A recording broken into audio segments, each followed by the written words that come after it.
So for me,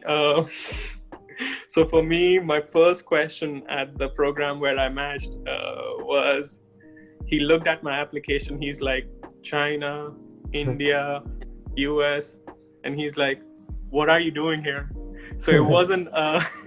Hey guys, what's up? My name is Manik Madaan and welcome to another interview. And this interview is very special because this interview is about this guy who matched into surgery prelims, and he's such an inspiration because a lot of people are like, it's so hard to match into surgery, and this guy finally did it. Like, he matched into a prelim year, so there's more effort to be made, but that's a big deal to match into such a thing. And say hi, sir. Like, say hi. Hey guys, my name is Ishit. I matched into a general surgery prelim position at University of Miami Jackson Memorial Hospital. It's a pleasure to be here, Manik. Hi, sir. So, tell us like about your match reaction first. Like, how was your reaction when you matched there? Like, because I know you've worked very hard for this. It wasn't as much excitement as you would expect. I was just relieved. It was it was like okay, like I did it. Like I'm okay. I'm in. Okay. I mean, and like you said, there's a lot of work to be done. So I can't be like, hey, this is end all be all and everything. But I was just very relieved. Like, shit, this worked out. Finally, yeah. Foot's in the door. Finally. Exactly. So tell us, like, take us through your USMLE journey. How did you start? Like, how did you decide USMLE was for you? And like, just take us, like, from your start till the end. Just like. So I did my med school in China. So even for India, I'm an IMG. Then I came back to India, took my FMG examination, passed it in the first attempt. It was during that time when I was just about to start my internship that I decided, after having a talk with one of my mentors, that I should pursue USMLE. That was when it was during the initial stages of my internship that I started, looking up more information, trying to inform myself. At that time, I knew that I wanted surgery, but I was actually a little bit discouraged when people said it's a little bit hard to get.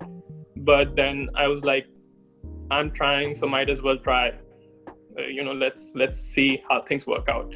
So it was towards the end of my internship that I took my step one.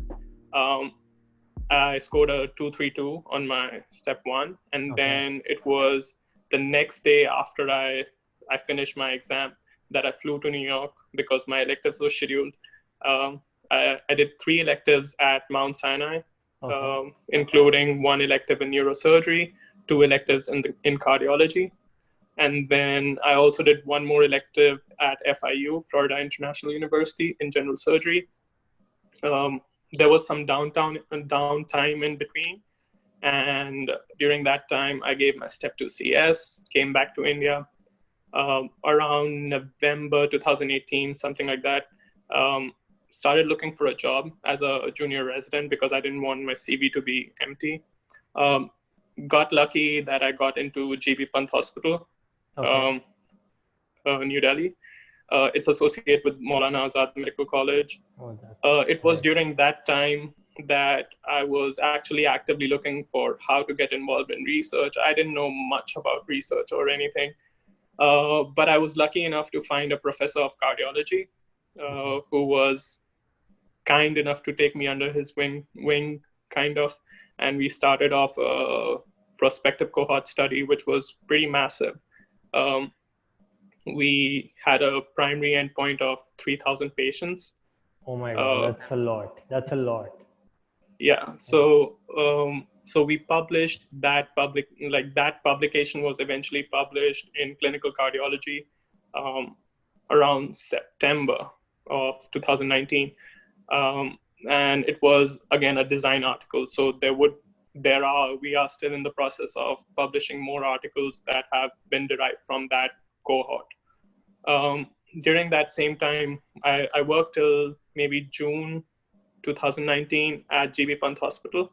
Okay. And then I came over to the US. I took my step 2 CK in August 2019, applied for residency in September, started doing an observership at Jackson Memorial Hospital. And it was eventually, it turned out that it was Jackson Memorial Hospital where I matched. That's awesome because you did an observership there. I think you must have like built really good networks there. Like you would have like shown those people that you were a really like a really you will be a really good resident, really good choice for them, and then you finally matched there. Think so. I think the fact that I was able to meet like 4 or 5 of general surgery residents during my elective. I met the program director once, but it wasn't like an interview or anything. It was just a casual conversation with him. And I was super psyched when I got the interview from Jackson. It was like because it's a very reputed program, because it's a very huge program, getting an interview from Jackson was a huge deal for me. And especially the fact that I was there. So I knew some of it, like I knew how the program worked a little bit. I knew how the place was. And to be honest, at that point in time, if someone had given me like an option that, okay, you'd match here, I would have definitely taken it with my eyes closed. That's like I can't like I can't imagine how awesome it would be to match to a place where you love, like you want to be there and you match there finally, because I can't just be like how that reaction would be. So that's awesome. And okay, so by the way, like, so tell us about, by the way, your scores. And you told me, like, as we know that the scores weren't that great, and people really get discouraged when they don't get that great scores, and they're like, we won't get into competitive specialties like surgery, OBG, and like anesthesia, right? And you got in, right? So what kept you going, and how did you tackle that, the score thing? Like, because we have that So mentality that score is everything, right? However, it isn't everything. that is definitely true. So my scores for step 1 was 232. My score for step 2 CK was worse. It was a 226. Okay. And the fact of the matter is, scores aren't everything. Scores are essentially, think of your scores as possibly one key to open the door. If you have awesome scores, definitely it will open doors for you. But when that's said and done, you can also pick a lock. So if that makes sense, you can definitely pick a lock by making your CV more competitive, by making connections, by having strong letters of recommendation. So one of the biggest things that I actually feel that worked in my favor was the fact that I had good letters of recommendation. Okay.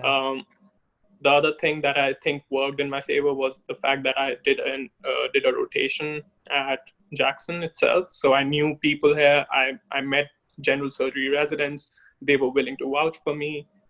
I worked with them, so they knew what they could expect from me.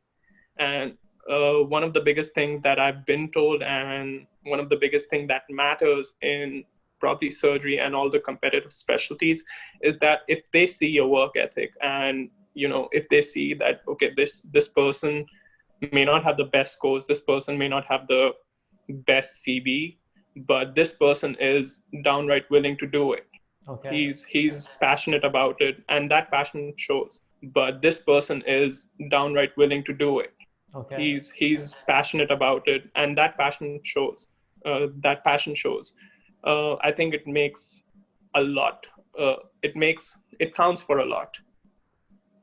Like, but again, like, so how did you deal with the trauma? Because a lot of people get traumatized, because I remember this guy who scored like a 228 on his step 1, and then he messages me on Instagram, is like, should I continue on with my journey or should I just leave it? And that too for internal medicine. And I'm like, bro, you need to chill out. You need to like literally chill out and relax, and don't be like that. Like scores aren't everything. Like, how did you deal with that? Because a lot of people can't deal with it. So one of the biggest things that was there, and I was obviously when I had my 232, it wasn't that great. It's slightly above average, but it's not anything to be like, whoa.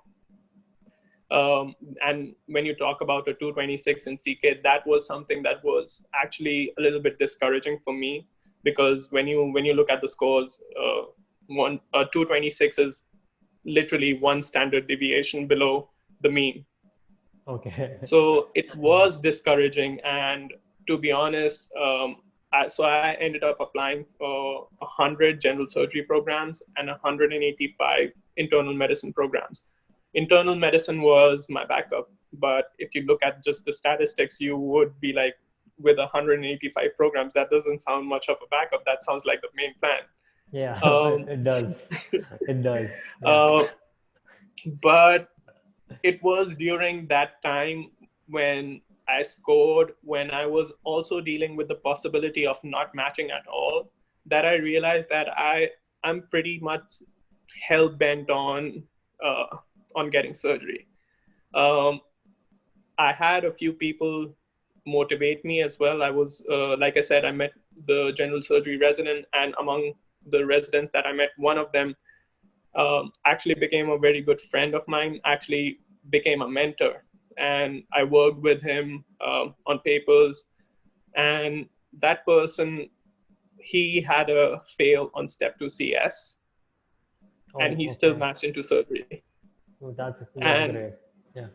and when I heard his story, when I heard his opinion, that's when I realized that the most important thing is persistence.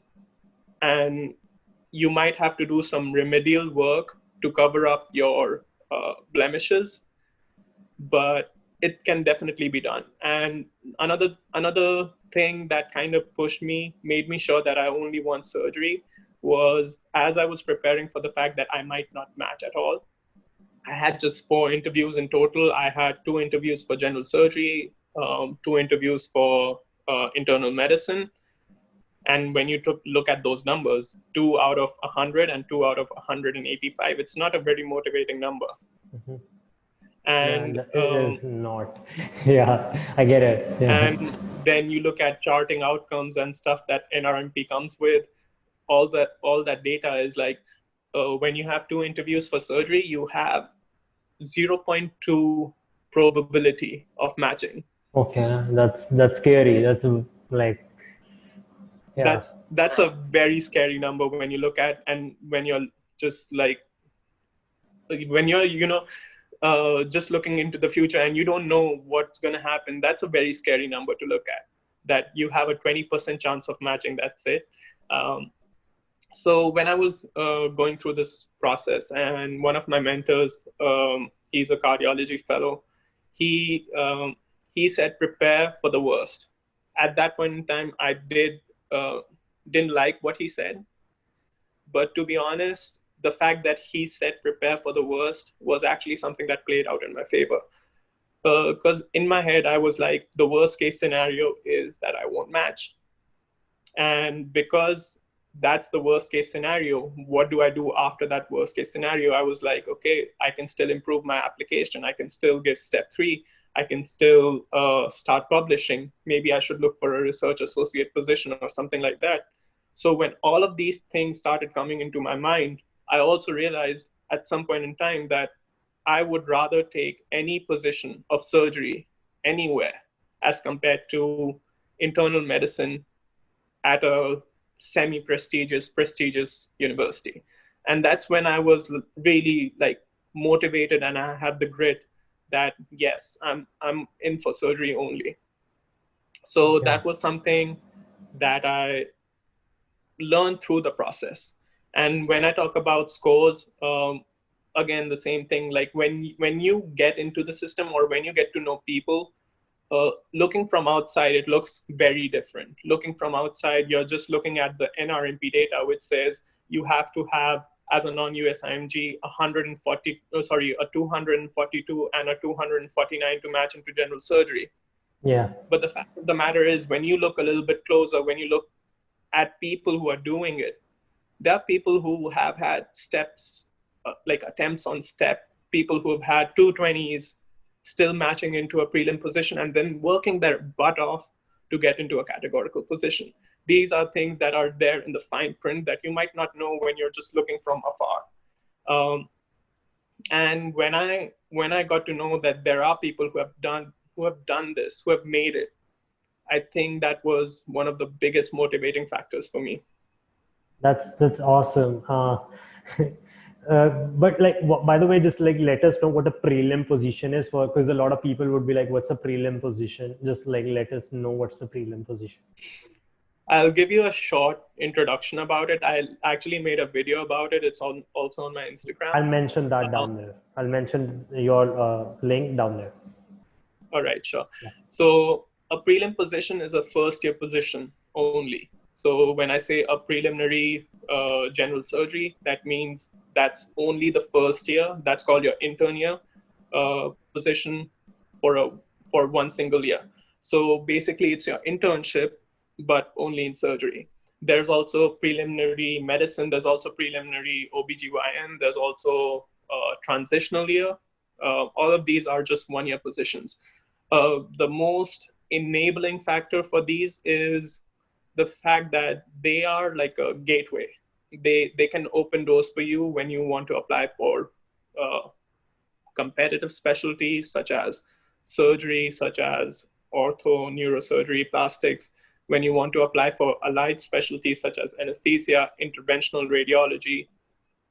So even in my program, we have people one person who has matched into ophthalmology, one person who wants orthopedic surgery, one person who wants dermatology. Okay. So like I said, there are ways to get things done. And this is one of them. This is, think of it as a foot in the door, and then you just try to rip that door open and try to get in. This is something like that. One more thing that I would like to mention about prelim is there are essentially like 3 possibilities after a prelim year. So you do a prelim PGY1. You can match into a prelim PGY2 position. That's again a conditional 1 year contract, but it's a second year of your residency. It counts towards your residency. Okay. You get paid the same and everything. The second possibility is that you match into a categorical first year position. That means that you did a prelim first year, then you're going to do a categorical first year. You would essentially have to repeat the first year again, but then for someone who wants it desperately, he'll do it. The most ideal condition, I guess, would be that you do a prelim first year and then jump onto a categorical second year. And I guess that's the most ideal situation. You don't drop a year in between. You don't waste a year in between. But again, for someone who really wants something, I think all of these 3 are viable possibilities. And again, for me, I would take any of the 3 if they were offered to me right now. What I hear in India especially is, surgery isn't possible with USMLE. If you want surgery, take it in India. Don't think about it in USMLE. Everybody says that, like that's how it is. And so that's good to hear. Yeah. I think that conception that it's impossible to do is simply because these people are people who aren't applying for surgery. And it's a hearsay from each and every person who's been telling them. But when you, again, like I said, when you look closer, there are so many foreigners. Even in my own program, there are so many foreigners. We have people from Colombia, we have people from Cuba, we have people from like Greece and Iran. Mm-hmm. So all of these IMGs are there. It's just that maybe there's not much information flowing around. They're not very open about it. And the majority of people apply for internal medicine. So you're getting your information about a different specialty from a person from a different specialty. Yeah, makes sense. Yeah. So there might be a miscommunication there. Okay. So, but that's good to hear that surgery is definitely possible. Also, just tell us, like, what are the risks that are associated with prelim positions, like is it like pakka that you will get like a categorical one, or like PGY one position or a PGY two position, or is it like you might not get it? So the biggest risk that is associated, and I'll probably put it down as a disclaimer or something, is that you don't match. The Okay. biggest risk is that you don't match, and the fact of the matter is, as graduates from international countries, you're sponsored a J1 or a H1B visa. If you're on a H1B visa, you're pretty much okay. But if you're on a J1 visa, which is usually the case for prelim positions, if you don't match, you have to serve the 2-year home country return rule. Okay. So that means that if you don't match, you would have to go back. Okay. Now, when I say this, there are other possibilities as well. So one thing that I want to say is that when you don't match through the NRMP, there are other positions available off the match as well. There is something like I said, a prelim 2 position that is usually not through an RMP, that's off the match most of the times. So you can match into a prelim 2 position off the match. You can even, there are people who give up on residency, surgical residency in between, in second year or your third year. And those suddenly open positions, you can apply for those positions as well off the match. Okay. So that is one of the biggest risks, that if you don't match, you might have to return to your home country. But with that said, the biggest thing that is probably the biggest positive is the fact that you're here. All of this counts as US clinical experience. All of this can get you a letter of recommendation from a program director, from faculty in the US. All of this added to the fact that you have to take a step 3, added to the fact that there's another examination called APSITE, American Board of Surgery in Training Examination. Okay. That is for surgical residents. And this examination can play a big role in your future, because this is like think of it as USMLE, but only for surgery.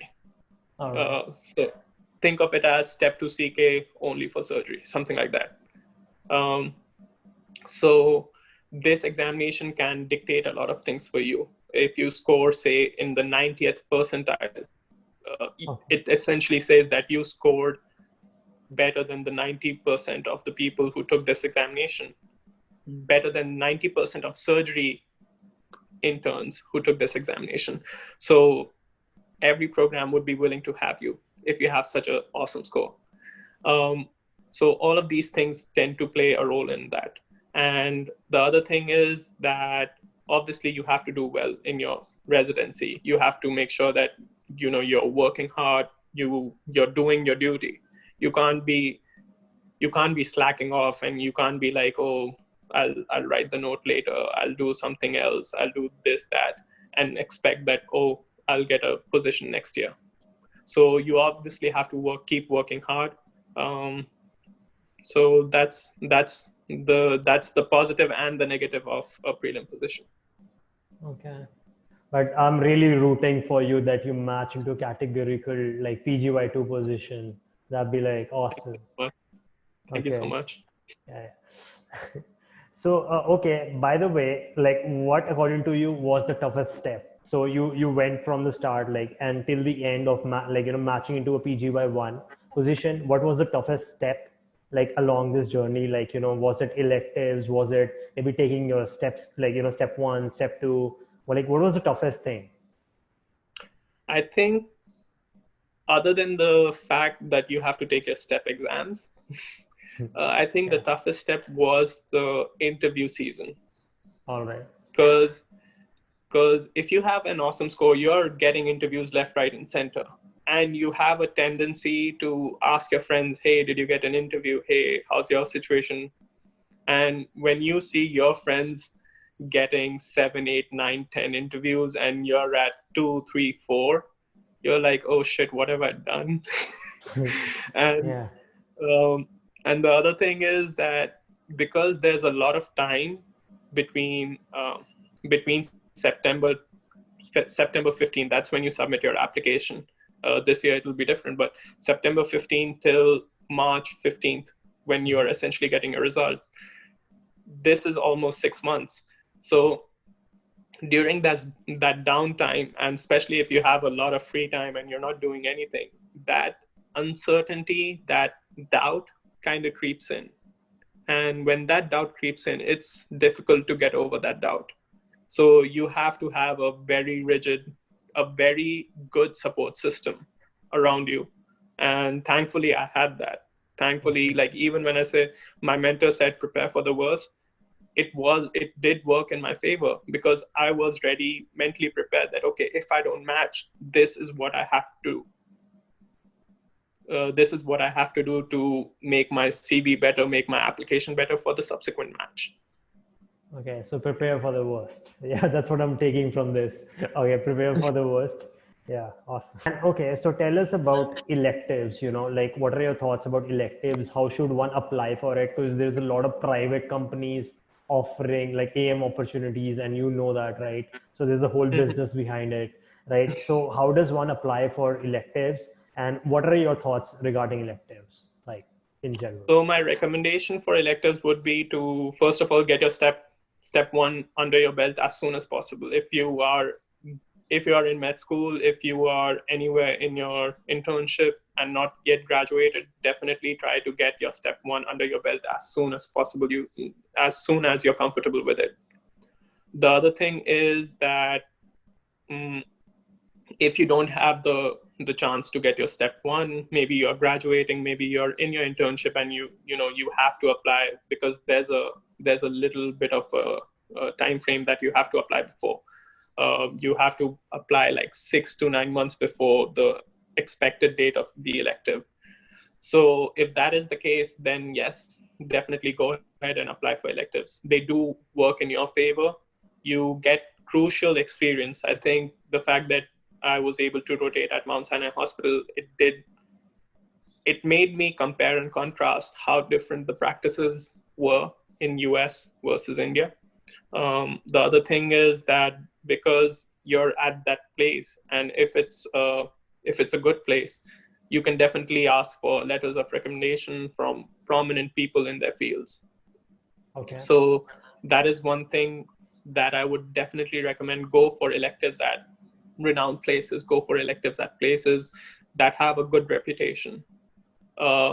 If nothing works out, if there's nothing, you get because I can tell you, I applied to I think 8 places.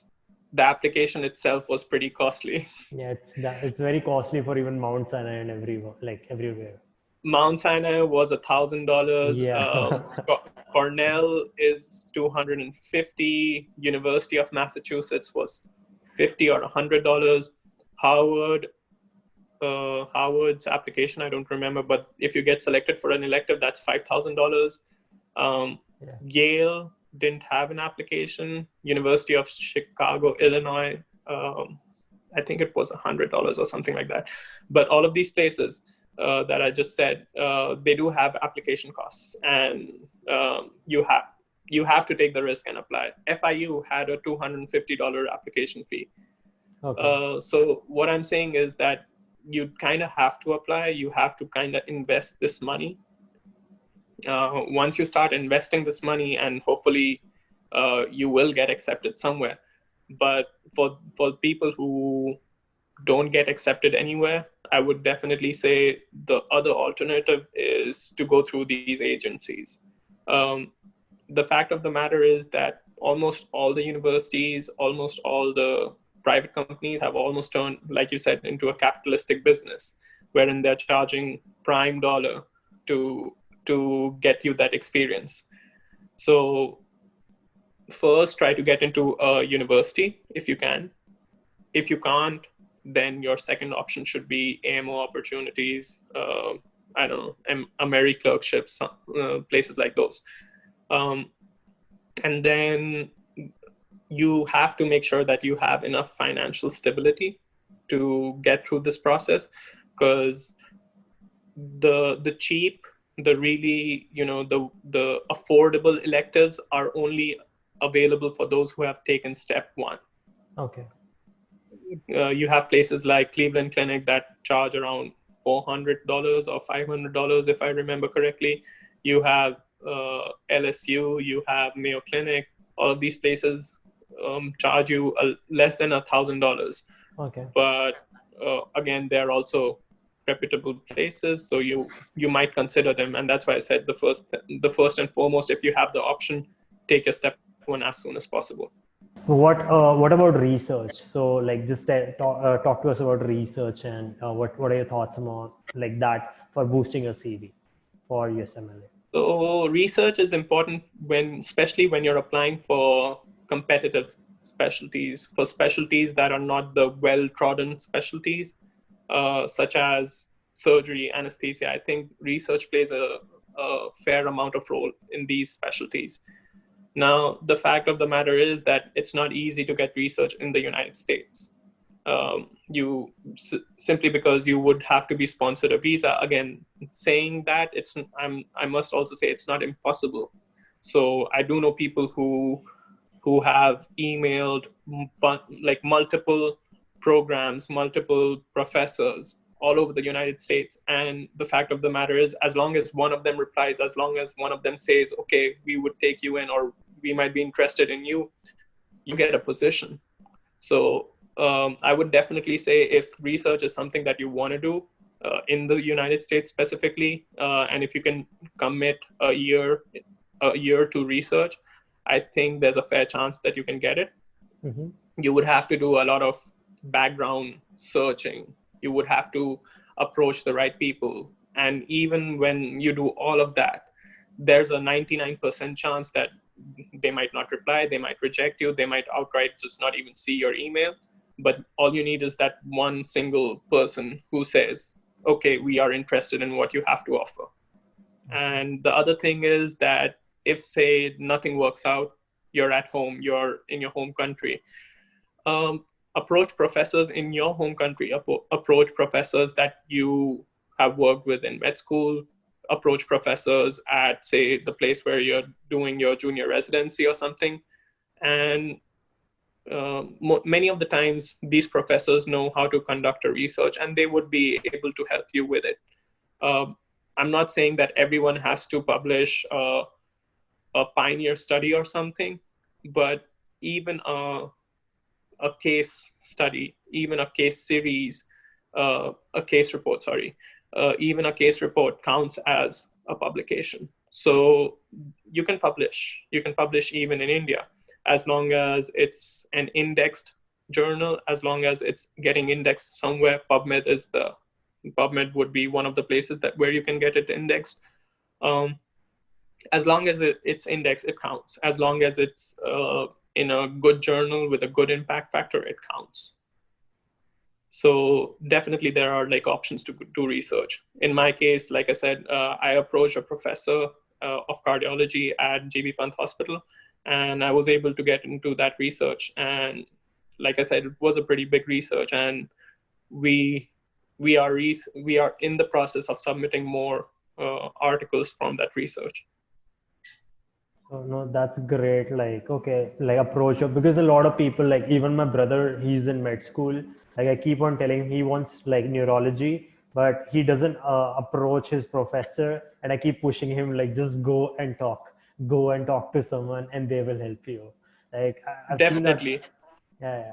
So like, yeah, that makes sense.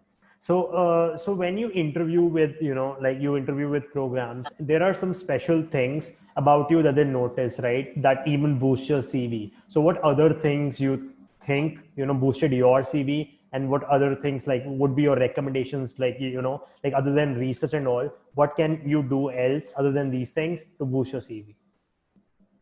I think one of the most important things that people forget is that your performance on electives is being evaluated. I used to like I still remember. So when I was rotating at Mount Sinai Neurosurgery, Okay. they would start the day at around 5 o'clock. Okay. And I used to live outside the five boroughs. I used to live towards outside Queens actually, and it would take me 1.5 hours from the place where I stayed to get to Mount Sinai. So if they are rotating, if they start the day at 5 o'clock, I would have to wake up at 3, leave the house to be able to make it at 5. Right?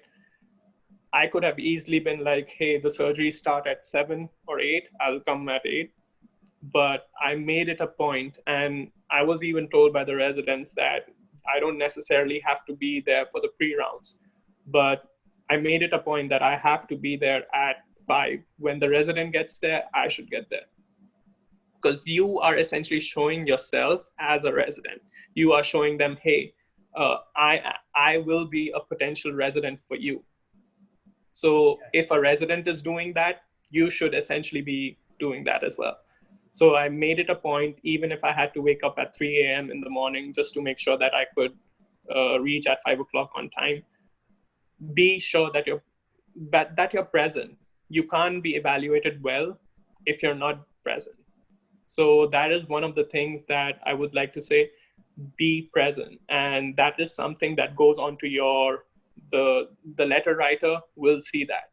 The letter writer usually does not know you in person. 1 month is not a very long time to, become super good friends with a incoming medical student. The professor who's writing a letter wouldn't really know you that well, but he's going to take feedback from his residents. He's going to take feedback from people he knows that, hey, how's this medical student? He's going to ask people in the OR. He's going to ask nurses, how was his performance? How was he cordial? Was he helpful? And all of those things, they count. And that's why I felt like my letter of recommendation from Mount Sinai Hospital was from the program director, the then program director of neurosurgery. So, and it was a strong letter of recommendation. So I think one thing that worked in my favor was that a program director of neurosurgery from a reputed hospital was willing to back me up. And again, all of that comes back to your performance in the electives. The other thing that I would say that worked in my favor was the fact that I was able to network with the general surgery residents at Jackson. Simply because I was working with them. I started working on 2 articles with them. You have to understand that observerships aren't as exciting, I would say, aren't as exciting as electives. You do have a lot of downtime. You do kind of get bored just, looking, and you can't really do anything. They're very specific about the fact that you are not allowed to touch a patient. You're not allowed to interview a patient. When all of that happens, you do have a lot of downtime. And when you have all of that downtime, it's very easy to get distracted, be on your phone, just doing nothing. Or you could approach the residents. You can be like, hey, is there something I can help you with? Is there something that I can do? And somehow, I guess it just clicked. One of these days, I was just talking to my resident, talking to him about applying for general surgery and all of that. And he showed me a printout of something that I had no idea about. It was about aortic valves. And he said, read this and let me know your opinion about it. And I was like, okay. I read it. And I frankly told him, like, many of these things are above my level. I don't know a lot about prosthetic aortic valves. But my resident asked me to read about aortic valves. I went back to him. He then eventually said that he was working on a paper, on a review article about prosthetic aortic valves. And that's how he kind of invited me to help him with that article. So all of these networking, all of this proactiveness does help. And that's how I think that's also something that worked in my favor, because I do feel that he also recommended my name to the program. Okay. That's awesome. Yeah. So when you're here for interviews, when you're doing your electives, when you're doing your observership, all of these small things can make a huge impact on your application. And many a times it's something that you might have been doing just because you were interested, or something that you. So when I was asked that if I could help on that article, I obviously it was, think about it as a wish that, okay, yes, it would be an amazing thing if I was to be invited for an interview at Jackson. But it wasn't like that I expected it, that I was like, oh, let me help him and he'll get me an interview or something. So it was like almost like a happy coincidence. But the fact of the matter is, just because you're proactive, just because you are present and you're showing interest, all of these things do tend to play out in your favor. Conversely, if you compare it to someone who's not proactive, someone who's not as vocal about his interests, someone who's not as interested. Say, for example, you finish up a surgery at 4 p.m. and you just go back home. You can, but maybe there's another surgery a little bit later. Maybe you can stay for it. So all of these things can also play out in your favor. So just be proactive, just be helpful, and try to make contacts, try to be on the good side of each and every person, even when that person is, say, an administrative assistant, a nurse, or a surgical tech, or something like that. That massively helps, like, I feel showing interest, because they want you to like have interest, because if you are not interested, like, then what's even the point, right? Like, that's Exactly. One more thing that I can say about the interview is that interviews, uh, it depends on what kind of a program it is. Some programs read your entire profile. Some programs, especially the smaller programs, are very specific about reading your personal statement, your entire application, your work experience, your contributions, and all of that. Whereas when it comes to a very big program, they might not have time and resources to go through. The program director specifically might not have so much time and resources to read each and every application. So you have to treat each and every interview as it comes, because there might be a program director, because I had the situation wherein I had a program that interviewed me that knew my entire application before I got there. So they knew things about me. mm-hmm. Conversely, I had some other interviews wherein the program director didn't really know as to who I was. So, answering questions when someone has that prior knowledge becomes a little bit easier. Whereas when it's a blank a blank canvas kind of a thing, you have to, in the first few answers, make sure that the person gets through the most important points of your entire application in that like quick second. Because you have to come across as much as you have to come across as interesting and everything, you have to also make points, like be like, boom, this is something that I did, this is something that I did, this is something that highlights me as a person. All of these things play out when you are actually during the interview. All of these things can play out in your favor as well. All right. And like, what interesting things do you think, like, about you, that got them interested? Like, did you like, so there are specific things about every person. So what about you? So for me,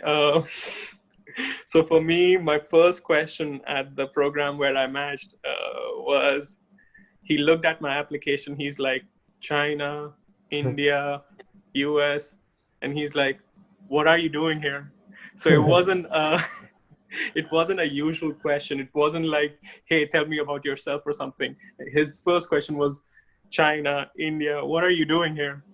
And so I was taken aback a little bit. I was like, oh, this is a question that I didn't expect. But then that I was able to turn it around in my favor as well. I was able to say that I'm a well-traveled person. I've been exposed to multiple cultures. I've been exposed to a diversity of medical practices, and that, I guess, also played in my favor. I think one thing that I really liked about my application personally was my personal statement. And I was at another program commented on my personal statement as well, because I compared my passion for soccer, football, and I essentially compared how everything in a soccer field is like is like how you feel in the OR, because you are not a single person who's playing a soccer match or who's in a OR. You are working with your goalkeeper, that could be like your anesthetist, and that's the person who's having your back. You are working with people who are like your teammates, and these are the people helping you out. So teamwork, this is something that I highlighted. The work ethic, that you, even when you have a practice or something in a soccer field, that's also similar to something that's there in the OR. So all of these things, I think, worked in my favor. Oh, that's like great, because I've never, like, now it makes sense, soccer and surgery. Yeah, like, So what yeah. I did was, I picked up three qualities that I learned, say, while playing soccer. So one of them that I highlighted was teamwork. The other one was work ethic. The third one was discipline. So all of these things that I learned through soccer while playing throughout my life, I've played competitive football as well. So all of these things are pretty much, because you can transport these, or translate, sorry, you can translate these qualities from soccer field into the OR, wherein you have to be someone who is a team player, someone who has the discipline to go through a surgery that is, say, 6 hours, 7 hours, and be the sharpest when they're going through this, and someone who has the perseverance to go through it for a pretty long time, because surgery requires commitment. It does, because yeah. So my mom and dad, they're both surgeons, and trust me, life isn't easy as a surgeon, right? Like, Yeah, yeah.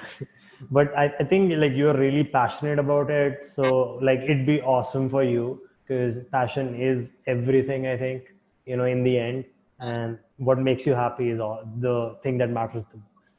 Yeah. yeah, definitely. I think that's the most important thing. If one of the biggest things, like I said, that I realized during my journey, was the fact that I really wanted surgery. I was willing to rank the programs that I ranked a prelim position, after having told you that there's a chance that if I don't match, I'll have to go back to my home country. And if I don't match, obviously there's a risk involved in this. Mm-hmm. But I was very certain, even when my own parents were like, "Hey, take the internal medicine thing. It's a 3-year thing. You'll be a board certified internist when you finish this." But I was like, "No, I'm gonna rank my surgery programs higher than my internal medicine programs."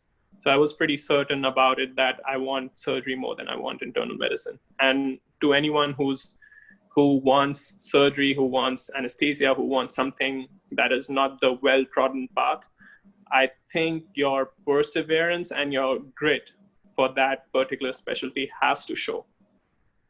Yeah. Okay. That makes sense, but that's great. Like like, because Indian parents are always about, get safe, play safe, don't, take that many risks. But that's awesome that you did take that risk, and I think that will inspire a lot of students to do the same. Because I know so many people who want. I even have a senior who wanted surgery, but he ended up matching in internal medicine, because he was like, who will, like, who will take that much of load on itself? Like, but that's great, because you're going after your passion. There is something that, so one of the factors that people have to realize, that especially when you're coming from India, is that in India, surgery is 3 years, right? If you want surgery in India, you just have to do a PG for 3 years. Over here, to be a board certified general surgeon, you have to work your ass for 5 years. So that's Okay. 2 years added.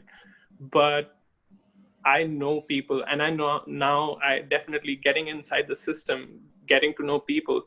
These are people that are, say, more than 5 years out of med school. They could be surgeons in their home country. They could be XYZ kind of surgeons. They could be subspecialized in vascular surgery or cardiothoracic surgery. And then they decided, hey, I want to take my steps and So there are multiple red flags that these people might have, but it's just that they are passionate about it, and the fact that they are willing to go through those 5 years of training again, just so that they can pursue their passion in a country that they want to pursue it in. So if these people can do it, my thought was, why can't I? So that was something that I guess also motivated me. And now when I'm in in a residency already, now that I'm looking into my path forward as to what I'm going to do. So even with people who would be watching this video and probably applying this year, I'm also going to apply this year. But this time around, I'm very certain as to how I can improve my application, how I can probably present my application in a better way as compared to before, because I have, let's just say, more experience now than what I had last year. Okay. But like really, that's great seeing you playing the soccer field for surgery. But like, yeah, that's very inspiring. And like, just tell us about, your interviews. How did each and every interview go, right? Like, and what did you think you did right? And what did you think like you did wrong, like in interviews? Like, because that's something that people don't discuss. And I think that's very important to know, because interviews can make or break it, right? Because, Yeah. yeah. So the way it is, like I said, your scores are your initial key that gets you the interview. Your application is the key that gets you the interview. When you get into the interview, you are at a almost level playing field. Sorry.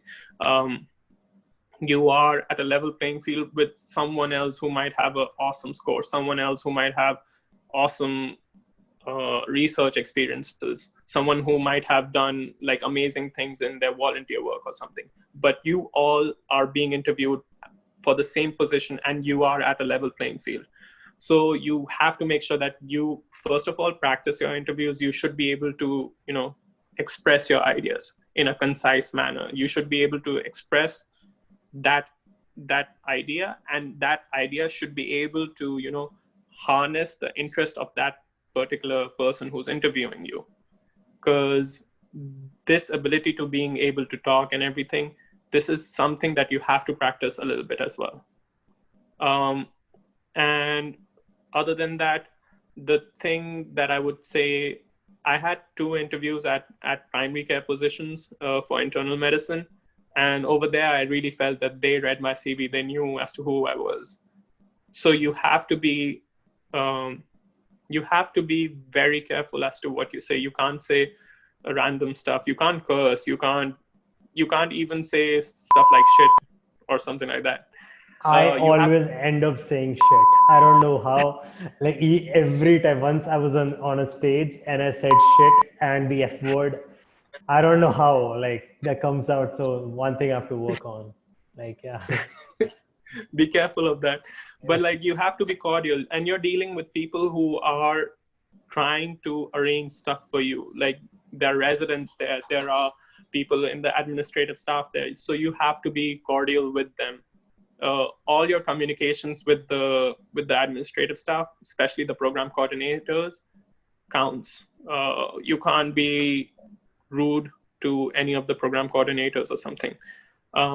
With that said, because there are multiple interviews going on, right? You have to be ready for all kinds of questions. You have to be ready. Usually they don't ask medical questions. 95% of the time they won't ask any medical questions, because they know your scores, they know your application. You've been selected because of your medical knowledge. But you have to be prepared for any kind of question. Like I said, my first question at the program where I'm at was, what are you doing here? That's not a question I expected. That is definitely not a question that I expected. But you have to be able to answer the questions in a way that is concise and to the point. And again, you have to be able to express that idea to the other person. So at the primary care programs, I felt that they knew about me, they read my application, and they were asking more specific questions. Whereas at the interviews for surgery prelim, I felt that they didn't really read my application, but they were asking questions that were more behavioral, I would say. Like, what would I do in a situation wherein I have multiple things to attend to? How will I prioritize those multiple things? Stuff like that. So these were the kind of questions, the behavioral questions were there in my surgical interviews. The other thing was that the program where I actually matched at my interview was actually pretty short. It was like a 5, 6, 7 minutes interview, and it was pretty quick. So I had to, and I was kind of told by the residents that worked there that it would be quick. So I knew that I had to get out my punchlines pretty quick. I can't be pondering on stuff and be like, I had to get my key facts that set me apart pretty quick. So, yeah, like, I think one of the things that people underestimate is definitely when you have your pre-interview dinner with the residents, try to ask them how the program director, how the people such as the associate program director, the people who are going to interview, how they are, and what can you expect from them. So that is something that you have to do in the pre-interview dinner as well. And in the interview itself, just be cordial, just be honest. If you don't know something, just say you don't know that. If you don't know as to how you would manage a situation, say you don't know how to manage that situation, but give a solid reason as to what you can do to improve upon it. So even when you have those behavioral questions, they just want to see as to how you would react in a situation wherein you've been asked a question that makes you a little bit uncomfortable. You may or may not have the answer to it, but how would you react to that situation? That is something that they want to see. And if you have a way of, expressing your words in a way that comes across as a good answer, I think you have a fair chance. And interviews are fun. Just enjoy them. Don't practice too much. Don't be like, learning your answers or something like that. Just be yourself. They are there to interview you, not just to see as to how fluent you are. They're also there to know you as a person. Okay. Because they're going to spend the next 1, 2, 3, 4, 5, 6, 7 years with you, depending on which residency you're in. So they don't want a person who's just stuck up or just someone who's just completely detached from the reality, who doesn't do anything except books. They want a complete profile. They want someone who's interested in, say, for example, one of my friends who matched at University of Minnesota, he talked about skiing. Okay. And he said that in his interview for the first 5 minutes, he was talking about how he likes skiing. And apparently the APD who was interviewing him also liked skiing, and they just kind of clicked. So it could be something like that. I was told that one of my program's APDs likes the violin. Okay. So I was told that maybe I could try to bring that into a conversation. Thankfully, I didn't have an interview with him because I had no idea how to bring a violin. I'm handicapped when it comes to instruments. No, yeah. So it's about like, so I talked to another person who also matched, and it's in one of the videos. So he told like it's more about not impressing them. It's more about connecting with them. Like how much can you connect? Right. That is true. They're looking for a match, right? That's why it's called a match. Yeah. So they are looking for someone that they can happily spend the next few years with.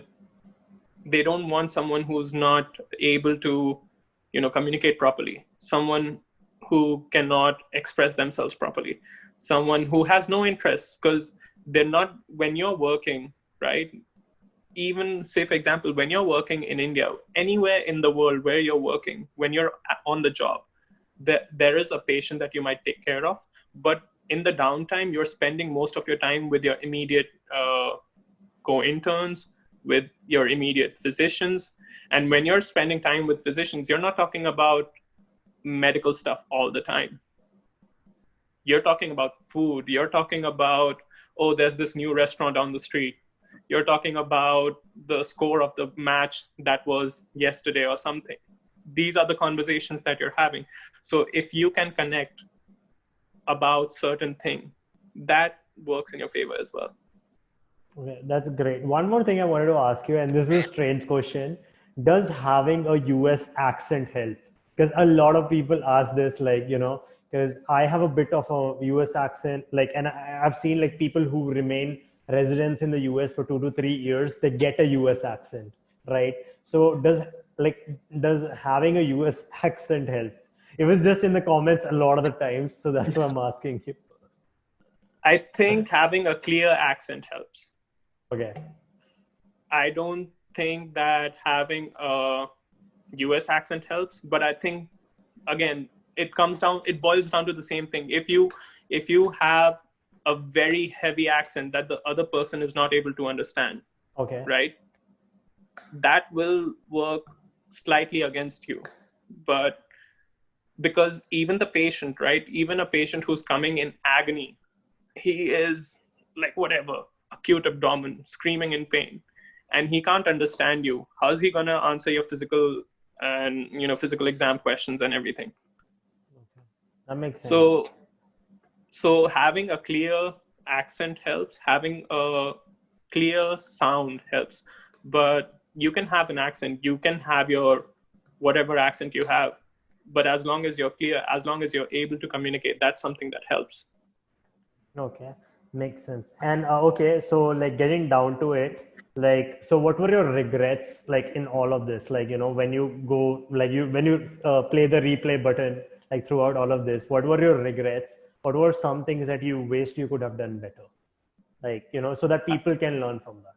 That's it. I wish the first thing that I wish was I wish I started earlier. I wish I didn't wait until the end of my internship to give my step one. I wish maybe back in med school I was a little bit more aware that I could take step one when I was in my third year or fourth year or something like that. Because if I had taken my steps earlier, it would have set me up for a quicker path to residency. That's something that I wish. The other thing that I regret is probably scoring a 226 on my CK. I feel that during the time when I took my CK, I was involved in a lot of things. And because I was involved in so many things, I was working at GB Pant Hospital, New Delhi, as a junior resident. I was in the emergency department in cardiology. So I was working full time. I was involved in that research, and I was studying for CK. So maybe I should have taken a little bit more time. And when I eventually took my CK, it was almost cutting the edge of being able to get the result on time so that I could get my ECFMG certification. Maybe if I had planned it a little bit earlier, maybe if I was able to invest my time better, I would have taken step 2 CK a little bit earlier with a little bit more ease and managed my time better, wherein I could have not given step 2 CK under so much pressure. And I do feel that if I had a little bit more time, a little bit more, peace of mind and not that much pressure on me that, hey, I have to take it by August 7th or something like that, I would have probably performed better. Okay. Other than that, maybe the third regret would be applying for internal medicine. But I don't regret it as much because like I said, I realized during the process of applying that I really wanted surgery. And if I hadn't gone through that process, maybe I would have probably applied again for internal medicine or something like that. Yeah. Now I'm a little bit wiser. I did apply for internal medicine, but now I know this time around, now I'm going to be applying for just general surgery. And I know I've already done my research on some programs for general surgery. I just have to make my list for the programs that I'm applying for a little bit better. And I would have a better focused application this time around as compared to last year. Okay. But that's great that you got that clarity, because I really like believe that, we Indians, especially like, I don't want to like make stereotypes out of this, but we really don't have clarity in what we want to like, what we want to do. And we just want to take the safest route, right? Because every Indian parent wants that, for you to be safe. That's what I've seen even with me. Yeah. Like, and that's reasonable, but I get it. Like, but that's great that you got your clarity, and like not many people get it. So you were lucky. That is true. One thing that I would probably add is the fact that when you, so this is a little game that I played, right? This is how I prioritize my wishes, I would say. Would you rather, in my case, I would say, would I rather have a prelim surgery or an internal medicine at the same program? So say, for example, it was a prelim surgery or internal medicine at Jackson. Okay. And my answer would come out to be prelim surgery. Would I rather spend money on 185 programs, or say spend a year more to get into surgery? My answer was still, I would rather spend a year more just to make sure that I get into surgery. So this was the kind of thing that made me find that clarity. And this was, I guess, a little bit helpful in when I was just running through things in my own mind, that I was able to prioritize what I actually wanted. So maybe it might be helpful for someone who is fiddling with the same dilemma, that should they apply for the safest path, or should they take the risk? My belief is that USMLE is a sucker for passionate people. Okay. Because you see all these stories of people who have come from various cultures. I know people who have come from Syria, and I don't know if people are aware of the situation in Syria with the civil war and everything. Yeah. So people coming from such difficult backgrounds, from such diverse backgrounds, and just because they were persistent, just because they were passionate, they got into what they wanted to get into. There are people who come in, like I said, people who have graduated 5 years before. That is considered a red flag. People who have failed Step 2 CS, that is considered a red flag. People who don't have scores as awesome as someone else, even for me, if you think about it, my scores aren't awesome. I'm never going to be walking down the street and bragging about, hey, I scored this much.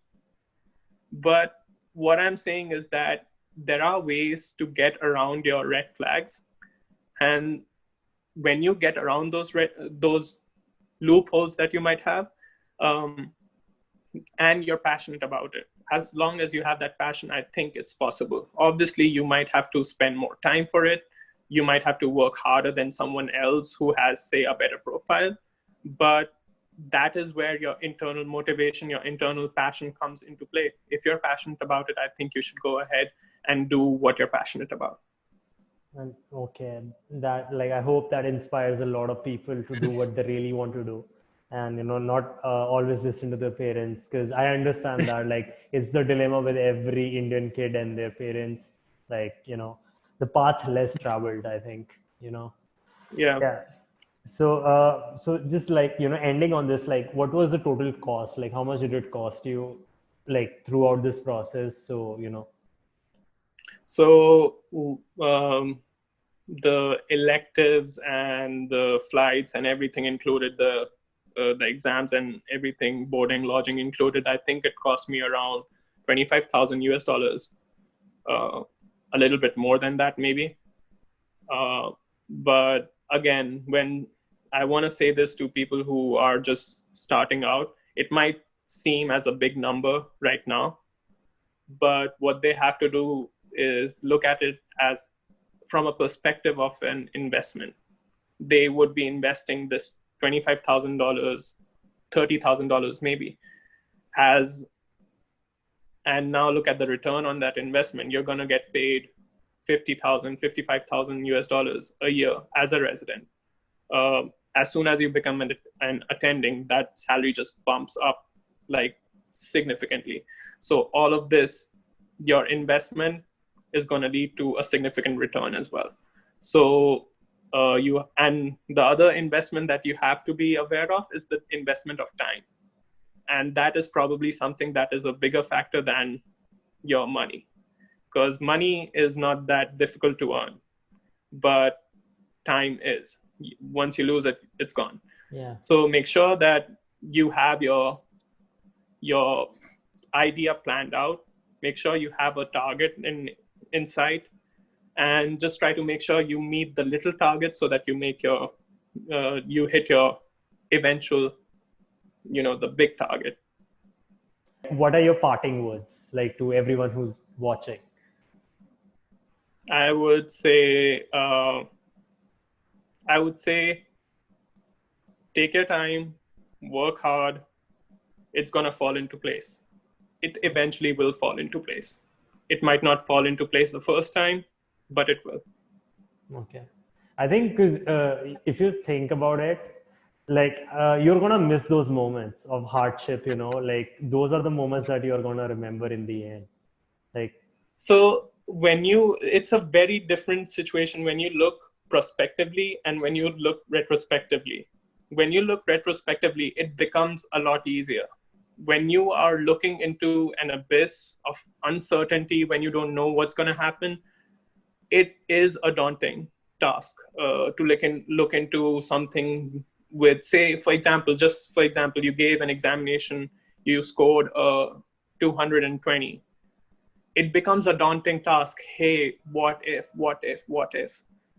But the thing is that you have to make sure that you go through the process, because at any point in time you let that what if overtake you, that doubt will eat you up. But on the other hand, what if you make it? What if your dreams come true? So you have to consider that as well. Okay, that's a great way to put it, and I'm so thankful for this, and have an awesome day. And I'm like, thank you so people much. are gonna be so inspired after this. They were like I really think people are gonna get so inspired after this. And thank you, by the way, for giving me your time. For giving your time, because as you said, you cannot get time back. So this was a pretty hefty investment in a way.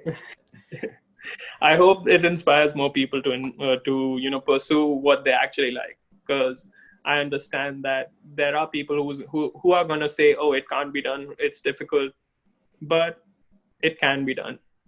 You're going to have to be the person who does it.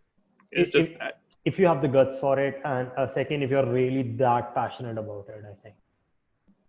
Yeah, you have. That is something that is a given. Like, you have to be passionate about it. You can't be iffy, and you can't be, oh, I could do this, I could do that. You can't have your, essentially, there's the saying that don't put your eggs in one basket. But I feel that you would have to put your eggs in one basket and just run with that basket.